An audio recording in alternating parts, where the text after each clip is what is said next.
Bien-aimés dans le Seigneur, bonjour.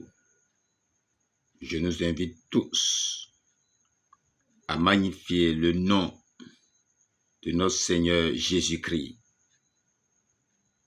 celui par qui nous avons obtenu la rédemption et devenu enfants de Dieu.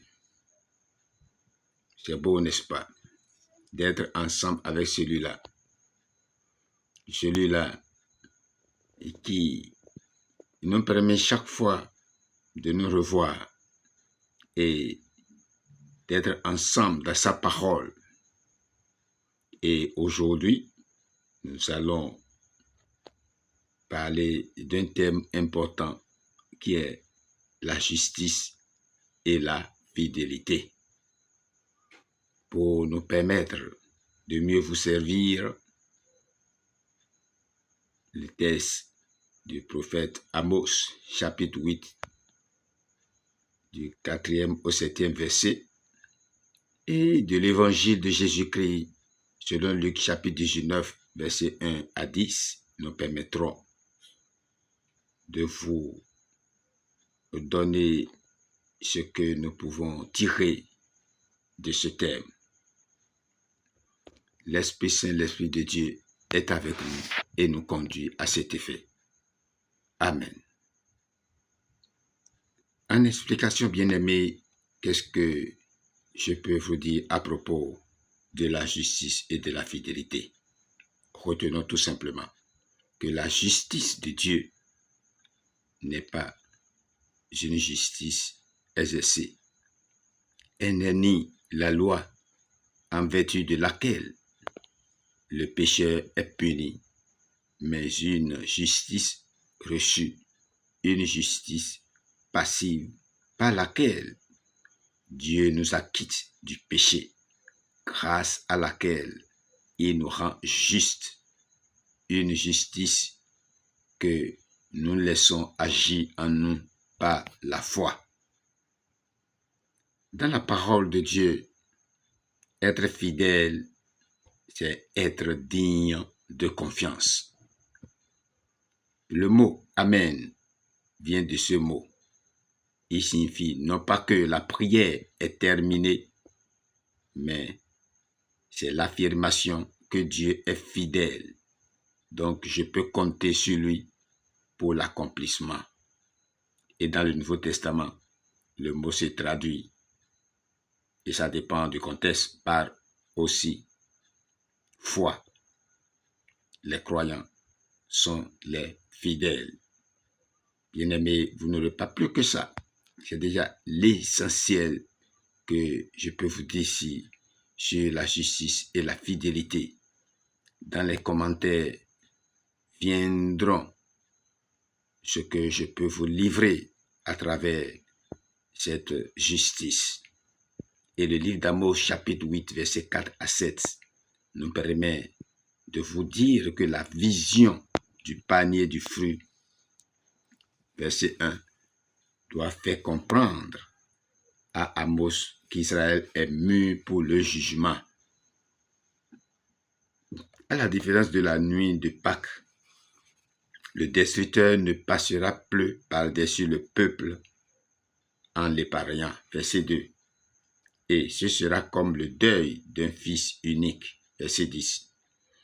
Le vin brut des Cantiques, chapitre 5, verset 21 à 24, se changera en hurlement.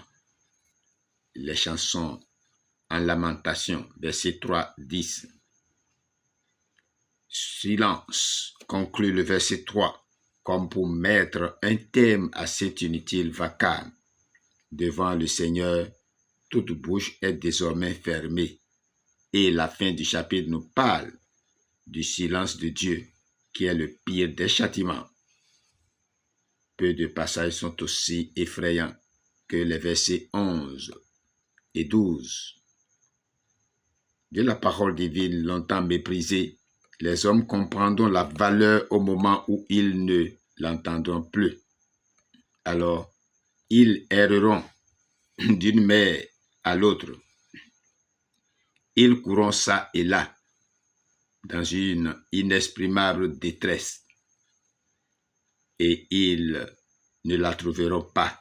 1 Samuel chapitre 28 verset 6. Chers amis, mesurons notre privilège. La parole de Dieu est aujourd'hui encore à votre portée, près de toi, dans la bouche et dans ton cœur. Romains chapitre 10 verset 8. En aucun temps, la parole de Dieu n'a été aussi largement diffusée.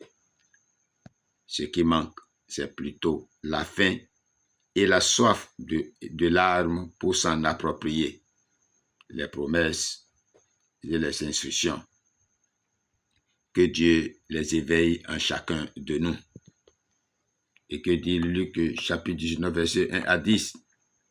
La visite du Seigneur à Jéricho est probablement l'unique occasion donnée à ces deux hommes de le rencontrer. En dépit des obstacles, ils ont su ne pas manquer. Chapitre 16, verset 16. Ils n'ont pas manqué l'occasion de rencontrer leur Seigneur. Et c'est ce qui est essentiel en écoutant cette parole. C'est ce qu'il te faut, toi qui ne l'as pas encore, toi qui n'as pas encore rencontré le Seigneur Jésus-Christ. Peut-être c'est l'occasion pour toi et c'est maintenant le moment de saisir cette occasion pour pouvoir être comme ces deux personnalités dont je parlerai bientôt. Alors, considérons cet aveugle. Il ne peut voir le Sauveur qui passe. Et de plus, la foule cherche à le faire taire. Mais il crie d'autant plus fort et obtient la réponse à la fois. Quant à Zachée, sa petite taille et la même foule qui se presse autour de Jésus l'empêche de le distinguer. Alors il court pour devancer le cortège et escalade un arbre sans se préoccuper du qu'en dira-t-on. Lui aussi triomphe des difficultés et quelle récompense il obtient. Nous imaginons sa confusion et sa joie en s'entendant appeler par son nom, invité à descendre vite pour accueillir le Seigneur dans sa propre maison. Chers amis, Jésus passe encore maintenant près de vous, apportant le salut. Ah oui, il est là, verset 9. Ne te laisse arrêter ni par ton incapacité naturelle, ni par les formes d'une fausse religion qui, comme cette foule, empêche de voir Jésus comme il est, ni non plus par la crainte de l'opinion d'autrui. Le Maître t'appelle par ton nom. Je dois rester aujourd'hui dans ton cœur. Vas-tu le laisser passer? Bien-aimé, ne le rate jamais. Il est à ta porte aujourd'hui et il veut que tu viennes. Sur ce chemin où tout est possible pour toi, tout ce que tu imaginais impossible est devenu possible car tu seras un être nouveau en le suivant. L'homme ancien passera et un nouveau viendra certainement pour pouvoir te mener dans cette justice dont nous parlons.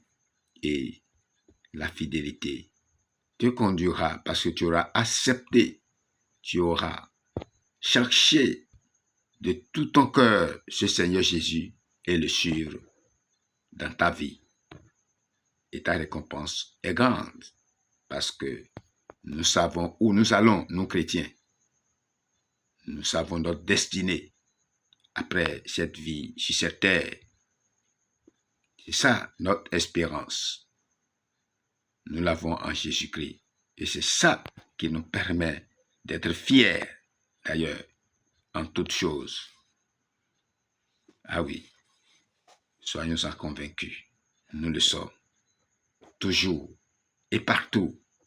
Et cette joie nous anime, nous conduit tous les jours que Dieu fait. Vous qui voulez nous suivre pour vous rendre la vie sauve et partager les mêmes joies, nous vous invitons à nous rejoindre sans perdre du temps.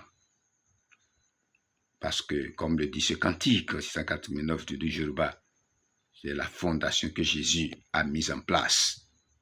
Oui, ce cantique l'a dit. C'est ça que notre Père, Moses Orimolade, a suivi. Et nous en a tracé des chemins pour pouvoir accéder au salut. Ce salut, pas comme les autres. Venez, c'est un chemin sûr. Et nous sommes là pour vous diriger, pour vous guider. Au nom de Jésus-Christ, nous avons prié. Amen. À bientôt donc pour d'autres activités dans le Seigneur. Je vous remercie. Votre bien-aimé Ngbo Denakbo Ignace, des églises des chérubins de Séraphins. À bientôt.